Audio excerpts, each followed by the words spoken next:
Hello and welcome to Aquarium Dilemmas. I'm your host, ScienceGal Aquatics. I'm Carrie. Welcome. And this is my co-host, Jesse, and welcome. Thank you for tuning in to another exciting episode that we have today. Yes, today I didn't really know what to talk about, but this came to mind and I was like, I think this would be an interesting topic to talk about because it's definitely one of those things that if you ask me every 5 years, I would probably have a different opinion.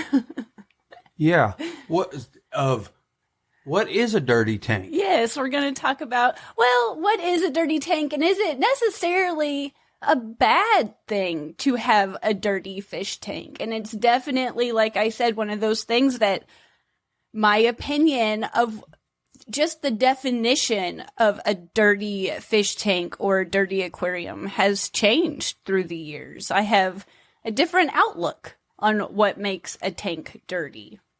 Yeah, to me, a dirty tank is just you haven't done a good water change, and if you got a big bio load fish, you haven't done any gravel vacuuming as far as getting that excess waste out. Yes. And I think in the past, when I first started fish keeping, my definition of a dirty fish tank is if you saw anything on the glass, anything in the filter, anything on top of the substrate, if there was a speck of anything, waste, food, algae, I would scrub it clean. As clean as I could, because my definition of a dirty tank was if there was anything in it besides my fish. And now I think it's common for first-time fish keepers, and I thought this too, that if there's, again, like waste on the bottom or, debris that's built up, that's built up, or especially like algae buildup on the glass, it's dirty, it's filthy, you got to clean it. And that's not how I view a dirty tank now. Yeah, your opinion of what a dirty tank has really evolved through the years of fish keeping. And I think that is itself the dilemma from what you think of when you first start into the hobby to going through the progressions and the stages of keeping more and more fish, maybe having a few live bears, breeding fish, or breeding any type of fish for that matter. The idea of a dirty tank changes a bunch. I think it comes down to each person's definition. It's one of those things that it depends on the person and the fish keeper and your intentions of why you keep your fish tank. Like you said, a definition of a dirty fish tank is going to be far different from someone who is breeding fish than someone's keeping a show tank in their living room for all to see. They're drastically different types of tanks. They have different purposes. They have just a different aesthetic. And it comes down to each individual fish keeper. And if you ask every fish keeper, you will probably get a different answer. But I think it comes down to how experienced of a fish keeper and your purpose in which you want to keep fish. Oh, yeah. If you want it to be, if I had one fish tank and it was my one, that was the only tank I cared for, it was the first thing you came in and you saw, I would probably clean it a little, keep it more, I wouldn't say clean it, but more manicure it a little bit more than having 25 plus fish tanks downstairs and I want to breed them. It's completely different. And each time you ask someone, you'll probably get a definition depending on how they keep tanks. And it's just different. It's not a one size. No, one size doesn't fit all. Like you said, maintaining that one showpiece tank. The only tanks I've ever seen that don't have anything wrong with them, I mean, are absolutely pristine, are literal show tanks at a show, and they just get set up for 3 or 4 days, and that's it. And then they get tore down. Yeah, they're not that intended. Tank will not last that way that long. And even like beautifully aquascaped tanks, to me, having tanks longer, having a little bit of algae buildup on some of the leaves or the plants, even though if you take a step back, it's completely pristine. But if you take a step forward and you really zero in on things, you're going to see algae. It's natural. And to me, it's almost, I don't think, my whole mind shift changed, because I used to view algae as it's dirty, you don't want it, it's bad. And now I kind of view it as, if your tank can grow something, it's a little bit better. It's a little bit more, I don't know how to say it. If it can grow life in an algae form, it might be a little bit healthier than something that's completely sterile. And even those beautifully manicured tanks, aquascape tanks that are just beautiful, when you take a step forward, chances are, if they've been set up for a while and it's not just a one weekend thing, there's going to be little spots. And to me, that's not dirty.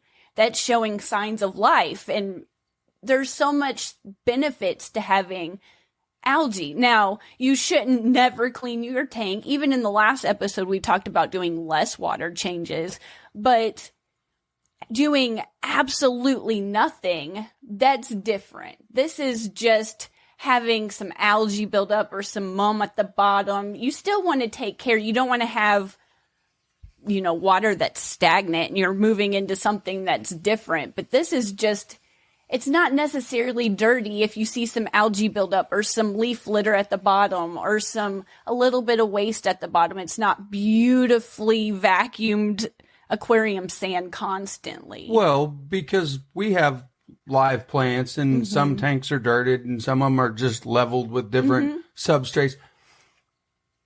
Well, you got to take care of your plants. That's the other thing. That would probably be when you said manicure or have a showpiece tank in your house, keep it pristine. That would be, to me, just making sure and trimming your plants. When stuff starts to die or it's overpopulating, either separate it out, trim back your water wisteria, whatever it is. And different plants, you have to do different things too, obviously. And we won't get into that. But that, to me, would be cleaning, quote unquote, cleaning a tank without really cleaning. Yeah, and for the purposes of the guppy tanks downstairs, I've when I tell you I've come a long way from drastically over cleaning everything to now I've noticed that a lot of the different fish that I keep benefit from a little bit more algae, a little bit more leaf litter, a little bit more mum, a little bit more, I don't know the word off the debris. There's another word. We turn the camera on. I can't think straight. But they benefit from that. Whereas when I was over cleaning, the guppies, to me, they still seemed healthy. They still bred, but not like they do when there's a little bit of some algae in there. And it's not completely crazy. I've had spells too where I've done better with the light, but the algae was overgrown. But even in that, some of my harder to breed fish through the years, they bred a little bit more with some algae. And to me, if I had, hypothetically, in a world that doesn't exist, I had one fish tank, which I can't even, one fish tank. But to me, I would probably, if I wanted to have that showpiece tank that was long term, I would probably scrape the glass a little bit more. And that's probably the one thing. I might gravel vac a tiny bit more, but even now, being more experienced, I don't want to scrape everything out. Just having a little bit of buildup. But again, having that where it helps the fish, breed. I don't want to say just stop doing water changes and let it build up, but there are some plants, even saying that, I'm kind of, in my head, new to the plant thing, even though I love it. It's been a couple of years now. But there's some plants that suck up that nutrients a little bit more. So having a little bit of buildup of some but nitrates and nitrites and stuff like that would help those quicker growing plants grow a little bit more. Well, yeah, and they're still taking it out of your water. If you had one fish tank and you just wanted it to be as clean as you possibly could. I don't recommend like scrubbing it clean all the time. Maybe if you had a little bit of algae problems, maybe you find a certain plant that would help you with that problem. Not necessarily doing, scrubbing it clean and taking all of that buildup out, but maybe you find something that fits in there that would help that, if that makes any sense. Well, what you're saying is to everyone out there that's listening is be proactive. There's all different types of plants, all different types of things you can do to not necessarily have to super clean that will actually long-term help and benefit you and do that work for you. Yeah, because it's going to be slower in the beginning, obviously, but they're going to take off and grow. They're going to remove the minerals that the algae are taking up, and the algae will slowly creep back, and you will have less to clean anyway. Yeah, I feel like having a spotless, completely, like you do water changes every day, you're constantly scrubbing on the glass, you're constantly rinsing out the filter. I just feel like that is, when I went through that stage, my tanks really weren't any clearer, and I lost a lot of fish. But you don't, on the other swing of things, don't want to never do water changes and never do anything. There's a happy medium, and like you said, you got to be proactive. I feel like in my world with my tanks, doing a little bit less water changes, backing off the aquarium graveling, getting everything out, adding a lot more live plants, and letting some of that algae build up in certain tanks over others. I feel like it has benefited me way more. And it's because now I kind of think as a dirty tank as more as the water quality aspect. Having a dirty tank means my water parameters are out of whack. And sometimes if I see something happen overnight, it's not necessarily a dirty tank problem, but it can help me identify what's going on and to better combat what's so it's not necessarily a dirty tank problem, because sometimes all the times when I went through that stage where I over cleaned everything, I had so many problems. I would get frustrated. I wouldn't know what I was doing wrong. It was just simply, I needed to let that good bacteria, my nitrogen cycle, take over. And sometimes having a little bit of algae, it's not dirty. It's just, maybe it's as simple as turning your light off. It's not your tank's dirty. It's turning the light off. Or you have a certain type of algae and it's because you were overfeeding. It's usually, in my world, hair algae. But it's not dirty. If you're a breeder, to you, that's just a good tank that you need to turn your light off more often, but it's still a good tank. And a lot of fish, we'll go into that real quick. A lot of fish, they love a lot of algae that makes them feel more comfortable. They breed better. Again, breeder tanks look totally different than a tank you're going to see at somebody's home or at a show. That breeder tanks are absolutely... they're full of everything. They'll be full of plants, algae. They want whatever that specific fish needs. They want it to breed. So, and if it breeds in an environment that's full of plants and algae, that's what's going to be in that tank. Yeah. And I like the ideology that you adopted. And yes, folks, she was OCD a long time ago about cleaning everything. I went through a lot of phases. I went through phases where I over cleaned everything. And then I went through a phase where I did a water change whenever I would remember. And I feel like that was when my tank was more in the sense of dirty, because it wasn't that I had a lot of fish waste in there or anything like that. It was just my water quality was bad. And even in that, I had a heater with goldfish and I never water changed, but like I said, but whenever I remembered, and then when I remembered, I would take everything out, I would take it to the sink and I would take a scrub brush. So I would go from never water changing to immediately completely crashing any type of bacteria I had. And then the parameters were crazy off for the fish that I had. And it was, that to me is dirty in the sense of it's unhealthy. You don't want an unhealthy tank.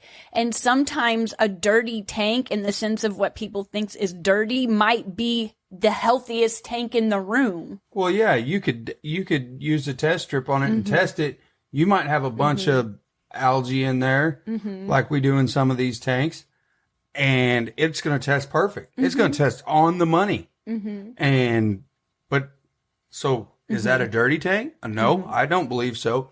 And now you moved forward into the fact of we clean the front of the glass so that we can see that we don't let any slime and stuff build up on that. But in a lot of your tanks with your shrimp and all that stuff, we let that algae grow up on the back, and it just absolutely looks beautiful, really. It almost looks like a nice little green carpet, and the shrimp run around on it, and they're colorful, and they stand out real well. Yeah. And to me, that's, and the water's crystal clear. That is a clean tank. But to someone else, oh, look at all that algae. Yeah, sometimes I don't water change like I used to, where it was just, it was just too much. But now that I've got a lot of live plants in my tank, I don't water change as often as I did, but we still do one or two water changes on the tank a month. The larger 55-gallon, we probably do once a month. But with all that, we do scrape the glass, but with that algae that kind of grows up, I don't necessarily let it get out of hand. So if I feel like it's overgrown, I might pick it out and kind of manicure my algae. But I don't necessarily do a water change per se, but I do kind of keep it in hand. But I feel like now that I let that idea in my head that the tank has to be completely spotless, and I do let that grow up, I feel like it promotes a food source. Sometimes with my harder to breed fish that I've had throughout the years, it wasn't until something happened and I let that get out of hand that I was like, hey, they have babies now. And I don't know what point with what specific tank and when I noticed it, but sometimes I would go through these drastic swings of things on how I do things, and I would notice it. And so I would gradually, kind of experiment with things. But I feel like with a little bit of that algae that some might say is dirty, it promotes some things in your tank that you don't necessarily see, but it's a food source for a really small fry that you don't see, but the adult fish do. So it promotes them to breed because they're like, hey, it's a food source. Yes. I mean, that's 100% true for the babies. There's all kinds of microscopic stuff we can't see. And especially in the outdoor tubs, I feel like it's not even a comparable ratio of, I get a lot of fry in the fish room and here, but the fry outside, it's crazy. And I feel like that natural food source, do they look pretty? Absolutely not. And I'm sure many people would look at them and they're like, woo, that looks rough. But the fish are enjoying it. It's not the prettiest, like I said, but all that food, and I think some of that algae in your tank promotes that. Well, it's more of their native habitat.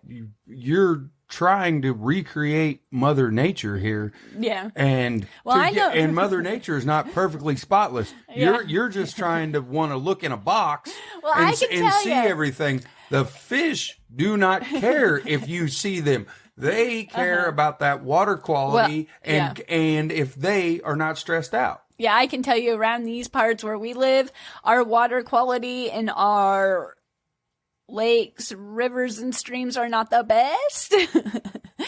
And yeah, so I'm sure there's certain parts of the country that is like crystal clear, but that is not here. It's it's green, it's murky. There's some springs, like when we go to have a lot of springs, but that's a little bit more clear. But even that, it's like pretty, it's got some current to it. It's not, but yeah. Well, and moving on, because we have done this as well, and someone would also think this could be a dirty tank, is tea-colored tanks, tannins. Yeah. We've done that before. We have turned a tank into tea. Yeah. When we first started talking about dirty tanks, when we started our dirted tank in the beginning, when we filled that up, we put a sand cap on it. You do what you do, but it was still, when they say black water, dark water, it was dark water. But during that time, it took several months. It took months for that to clear up. And I don't mind it. I don't mind it at all. I don't mind the look of it. But the plants and the fish during that time, the plants grew crazy. But yes, it literally looks dirty because it's tea-colored water. But the fish that I personally keep, love it. If the water turns a little bit more tannin from a driftwood piece, or we have some leaves that we collect that we dry out when I use them, it might turn it a little bit, but I don't mind it. But I can see to someone that's never seen that type of tank where they might be like, that doesn't look good. Well, and there's a lot of good benefits that come from tannins, and we will have to do an episode on that, because there's really good things from boosting fish's immune system. I mean, helping your water quality of either softening the water. There's all kinds of things they do. It was one of those things when I was getting more and more just falling in love with the fish community, whenever I realized there is a fish community out there and it wasn't just me, that when I came out of that world of just using the colored, like neon colored aquarium gravel and having the fake plants, and you always have to have a castle of some sort. And I started seeing how people kept natural looking tanks. One, I fell in love with it. I was like, this is awesome. But I don't know why it didn't click, because like you said before, this is how it is in nature. Like, they have rocks and leaf litter, and they don't have like pink gravel. But when I started learning, moss growing on the rocks. When I started learning that you could put dirt in a tank and sand in a tank, I tell you, I don't even know how to describe the epiphany light bulb moment that I had. And that also made a tank dirty, because we have not washed them enough. That clouded up a tank once. Well, I feel like some things, like, just no matter how much you wash certain things, like when you collect pea gravel or certain sands, like the playground sand, you can wash it and wash it, which I highly recommend. Wash it 10 times and then wash it 10 times again. But there's certain things that they'll just cloud up a tank. And does it look dirty? Does it need... for an untrained, inexperienced fish keeper who doesn't know that it needs a little bit of time, does it completely look awful? Probably. And I think that's what experience brings with the hobby, is you understand more and more things and the reason behind it. And that epiphany moment too, of realizing that over cleaning and doing everything that I was doing was causing 90% of the problems that I was having. I was losing fish. It was just a mess. Everything, it was just cloudy all the time. I just didn't know what was going on. And I had no nitrogen cycle at all. Like, I didn't even know what that was. And I think that was a huge benefit to me, and my coming along, becoming a better fish keeper, was realizing that a dirty tank is not what I thought a dirty tank was.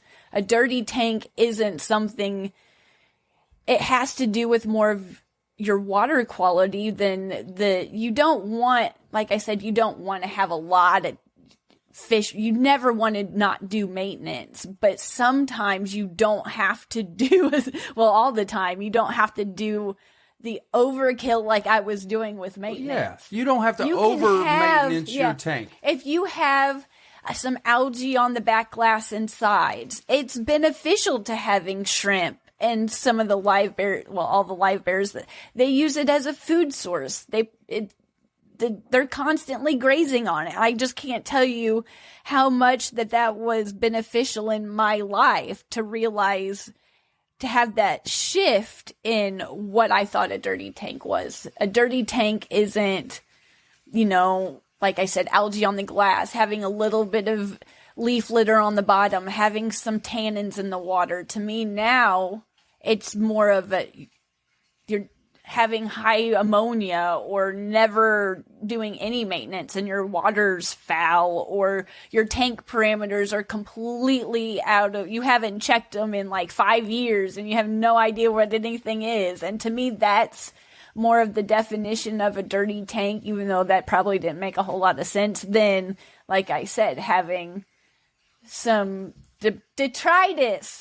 That's the word, detritus, on the bottom. It took me 25 minutes to come up with that word. I knew it.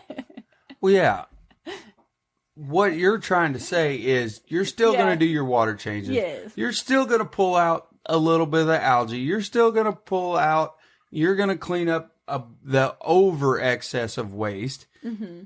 But we're not going to go crazy, make everything perfectly spotless, because one, it hurts your fish. It also hurts your water quality. Mm-hmm. It's that way for a reason. Test it, check it yourself, double check it, and you will start to see and understand kind of what Carrie's talking about here, of just cleaning the front of the glass, cleaning the rest of the tank lightly. Again, like you said, we enjoy cleaning the front, obviously, to be able to observe the fish. Mm-hmm. But the back of the tank, if there's something overgrown real bad, plant-wise or algae-wise, we trim it and take care of that. But less is more. Yeah, and then too, like, if your tank is well established, it's healthy, it's balanced, you won't have the overgrowth of even the algae that I have. And I've done better with keeping my lights on a very good routine, but I still have a long way to go. And I know 99% of my problems when it comes to the algae that I do have has to do with my light cycle. But I know that.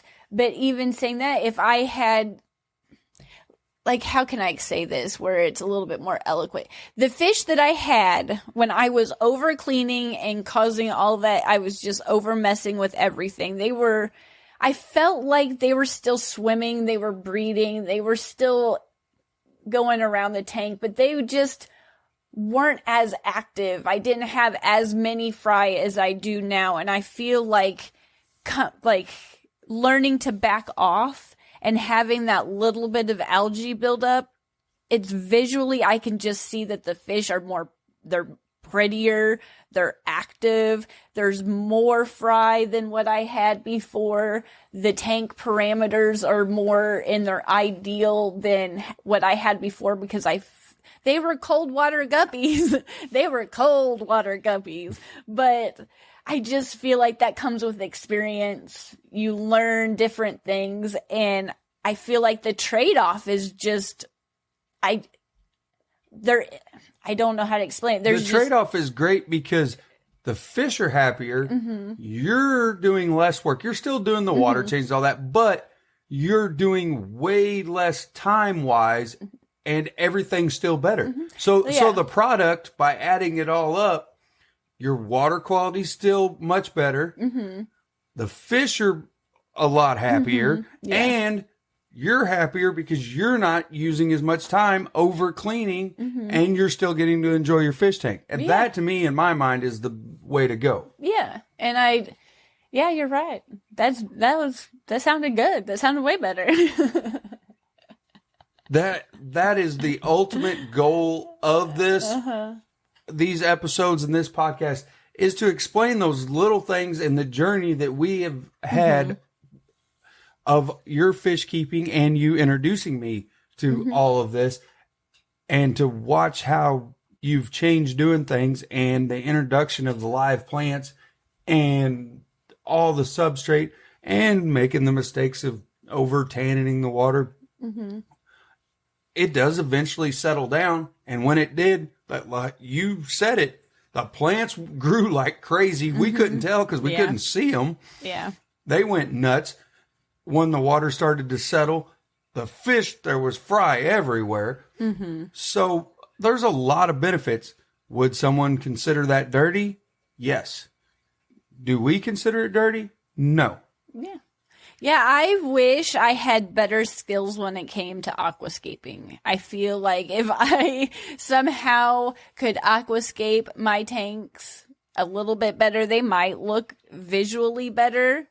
They're not pristine. I have algae. I have certain things, but I enjoy my tanks more, even though in some's definition might think they're ugly, might think they're dirty, but I enjoy them more because I'm not constantly stressed about trying to get that little piece of this out, trying to scrub this little piece of this. And then I would take everything to the sink and just wipe out my cycle. So then I would be stressed because my fish were not swimming very well.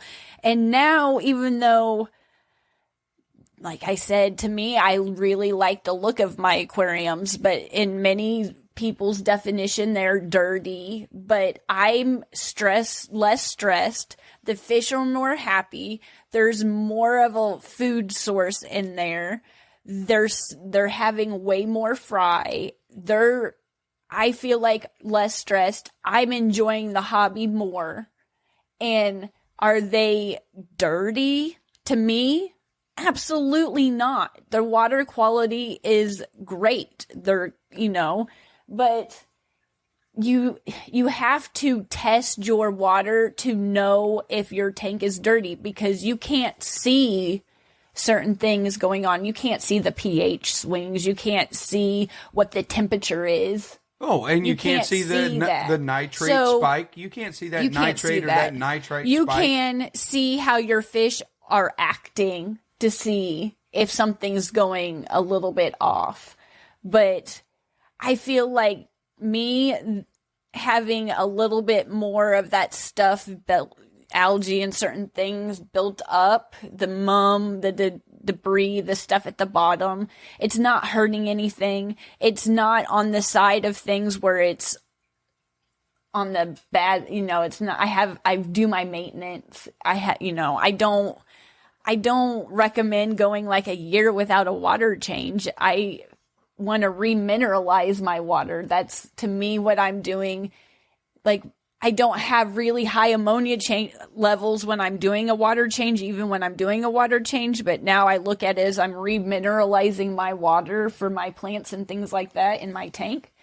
So I feel like that's a huge benefit to me as a fish keeper. Was as I got more experienced, I learned what the definition of a dirty tank just completely changed. And it's been beneficial that I kind of let it go. I'm just, like I said, I enjoy my tanks and the hobby way more, just not being as stressed and learning the reasons why we do things. And I feel like that's why I wanted to do this podcast, was to share my thoughts on that. Well, my recommendation is, if you do make a mistake like we have, I made plenty. Which is not a mistake.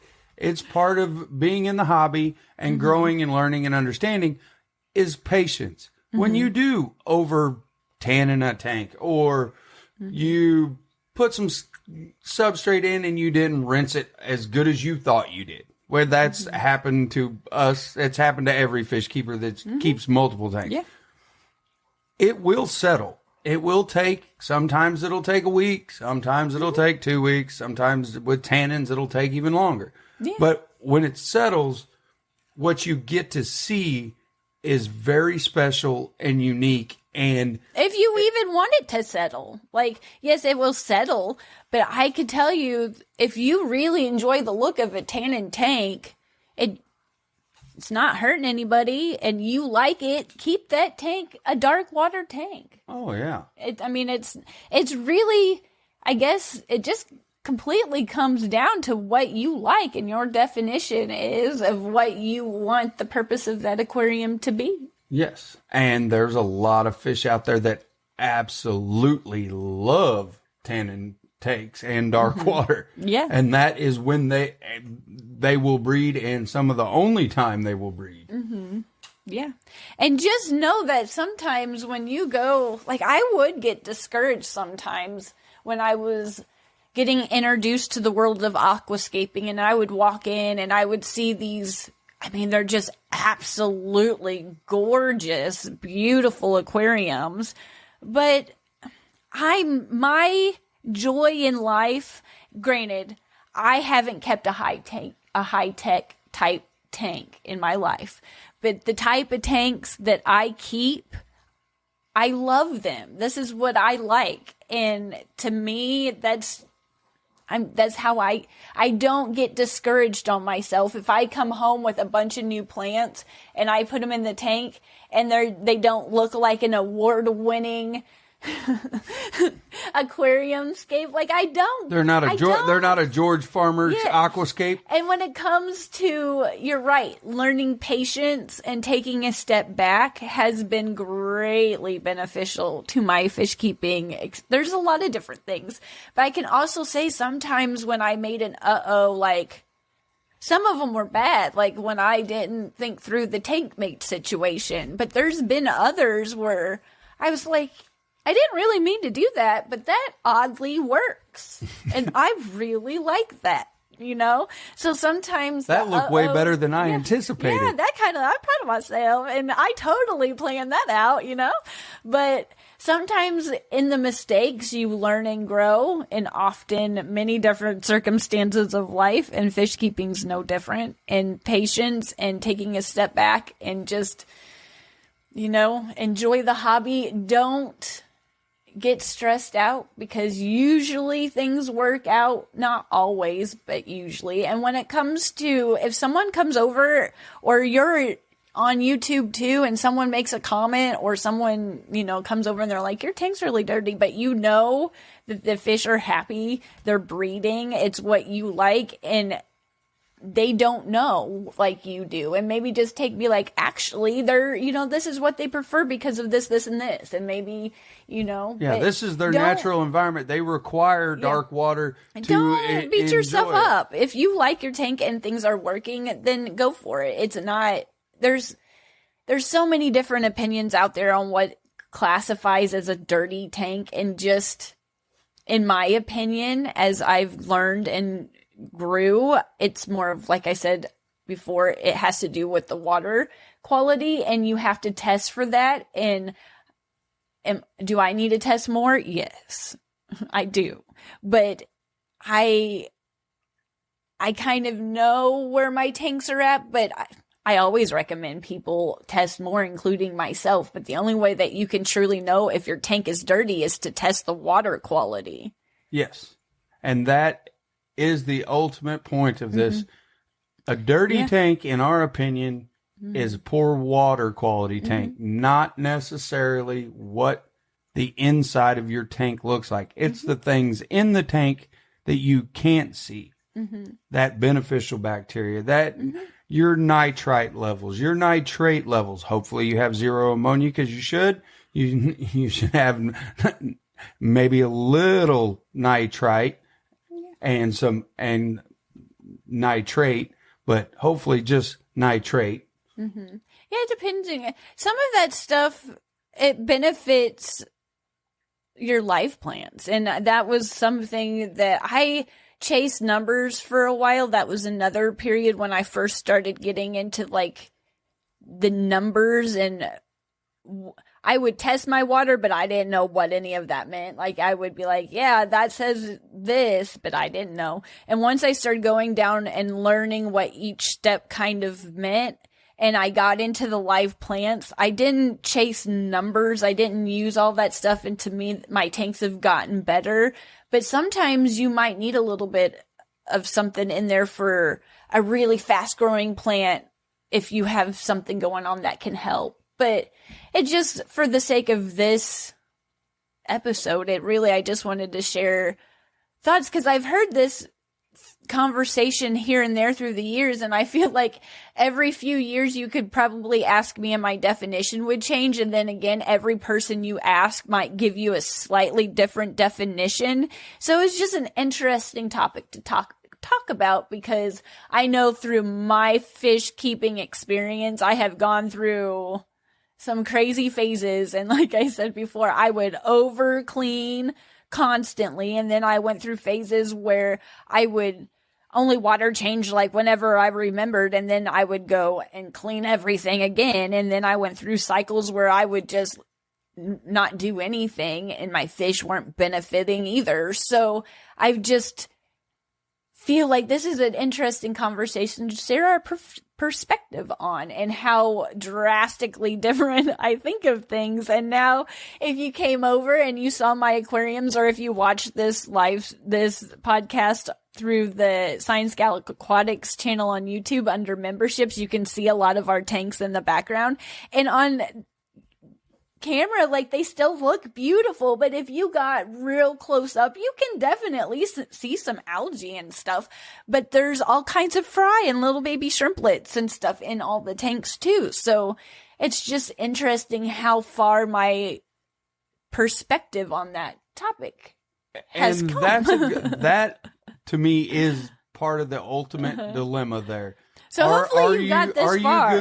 Are you going to go with what would be the accepted social norm, and your tank should be pristine? Well, I don't necessarily think that on the glass. It should be super clean, or is it for you and your fish and whatever they like and you like together? You're going to have that wonderful tank that is good for both you and your fish. Yeah, I don't know if it's socially whatever you said, but I think it's a common mistake when you first getting into fish keeping that you have to keep everything really clean. You don't want algae. Algae is super bad. It's like your nemesis with fish keeping. You see algae and it's just kryptonite. It's gone.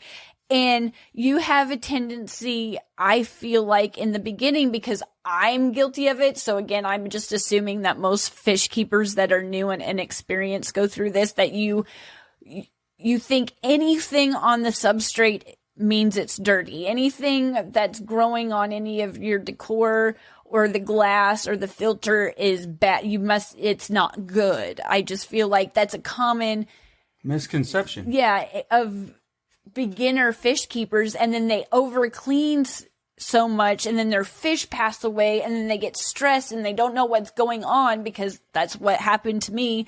And it's really, if you just take a step back, let some algae maybe grow on the glass for a little while your nitrogen cycle gets established. If you don't like the look of algae and you scrub a little bit more than normal, then that's what works best for you. But the main important part is to let that nitrogen cycle and that bacteria develop and help you out. But figure out a routine for what you like, the tank you want to have, and experiment with the schedule a little bit. So if you water change and you clean the glass this week and then you fill it back up, you're good. And maybe next week or the next time you water change, you take the decor out and you put it in the fish water and scrub it a little bit, and then do it a little bit at a time using the water in which you want to get rid of, but use it to clean that decor off so you don't take it to the sink like I did.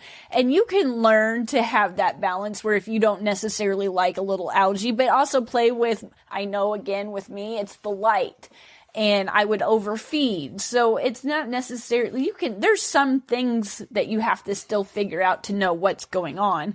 But I figured out that I was just, and I don't even know what spurred it. I don't know if I found a video on YouTube or I don't know what, but just kind of led me more into the interest of why do we do these water changes in the first place? I just was told by my dad to do them on Tuesdays. So And I would take out this much water and I didn't have a clue. And that's why I thought, again, I was taking everything out. And I still don't recommend having a bunch of build up fish waste at the bottom of your tank. But if I was getting to the point where I was fill the tank up. And of course it was a smaller tank. So I'd fill the tank. I'd do a water change and I'd see something. So I'd take all the water out and all the water out, scrub it clean, fill it back up, see something else. So I would do like a couple water changes of 100%. And then I would scrub everything down in my sink water. And I was creating a mess and causing my problems. And then I was getting stressed out. And then I didn't want to keep fish anymore. So I feel like that's why in my head, a lot of new fish keepers leave the hobby is because their definition of a dirty tank isn't necessarily it's not really dirty. Yeah. And you were perpetuating the cycle by you were crashing your cycle every time you did that that super water change, scrubbing everything. You were just starting everything over from scratch again and didn't even know it. Yeah. You were perpetuating the cycle of making it worse instead of better. Yeah, and I still aquarium vac today. Like, I still don't want a bunch of stuff built up in my substrate and stuff. But if I don't get everything, I'm okay with that. And I don't scrub through all my substrate with an aquarium vac every single time. Sometimes I will do a water change where I'm just taking the water out. Sometimes I'll do a water change and I'll go kind of lightly through the substrate. It just depends, but I don't stress myself out that if I don't get every single thing out, it's not a big deal. If I just want to scrape the algae that builds up a little bit on my glass, then that's just what I want to do because I feel like my fish benefit from having some.